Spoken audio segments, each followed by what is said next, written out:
সৰপথাৰত লতাছ TMT চিকিৎসা বাছৰ জৰিয়তে দুদিনীয়া স্বাস্থ্য শিবিৰৰ শুভাৰম্ভ। সৰপথাৰ সমজিলৰ আয়ুক্ত মানস জ্যোতিনাথে শিবিৰটোৰ শুভোদ্বোধন কৰে। এই শিবিৰত মাত্ৰ 10 আৰু 20 টকা মাচুল আদায় দিয়ে ৰাইজে উন্নত চিকিৎসা সেৱা লাভ কৰিব পাৰিব। মাৰোৱাৰী যুৱ মঞ্চ সৰপথাৰ শিখৰ শাখাই সৰপথাৰ হনুমান মন্দিৰ প্ৰাংগণত এই বিশেষ স্বাস্থ্য শিবিৰৰ আয়োজন কৰিছে। এই শিবিৰ VGD ৰমেশ গোয়েল সেৱা সংস্থান মাৰোৱাৰী সন্মিলন সৰপথাৰ শাখা অখিল ভাৰতীয় মাৰোৱাৰী মহিলা সন্মিলন আৰু অখিল ভাৰতীয় মাৰোৱাৰী মহিলা সন্মিলন নৱশক্তি সৰপথাৰ শাখাৰ সহযোগত আয়োজন কৰা হৈছে।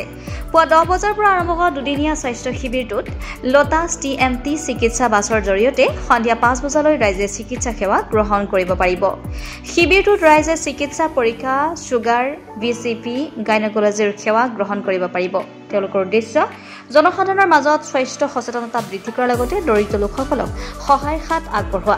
লতাছ TMTৰ উদ্যোগত চলা এই ভ্ৰাম্যমাণ চিকিৎসা বাছখনত সম্পূৰ্ণভাৱে শীততাপ নিয়ন্ত্ৰিত আৰু চিকিৎসাৰ উন্নত যন্ত্ৰপাতিৰে সুসজ্জিত।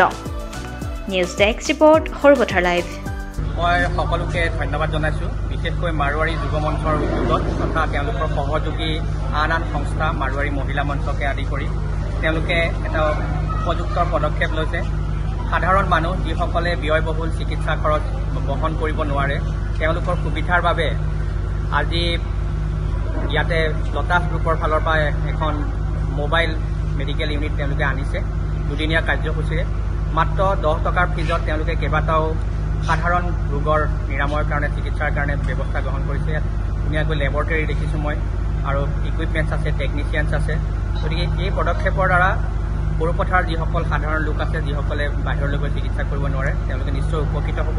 মাৰোৱাৰী যুৱ মঞ্চই বিভিন্ন সময়ত ৰাইজৰ উপকাৰৰ বাবে বিভিন্ন পদক্ষেপ লৈ আহিছে আৰু অনাগত দিনতো তেওঁলোকে এনেকুৱা পদক্ষেপ গ্ৰহণ কৰিব আৰু সাধাৰণ ৰাইজ উপকৃত হ'ব। আমিও প্ৰশাসনৰ তৰফৰ পৰা যিমান দূৰ পাৰোঁ আমি সহযোগ কৰিবলৈ চেষ্টা কৰিম। পুনৰ মই সকলোকে ধন্যবাদ জনাইছোঁ।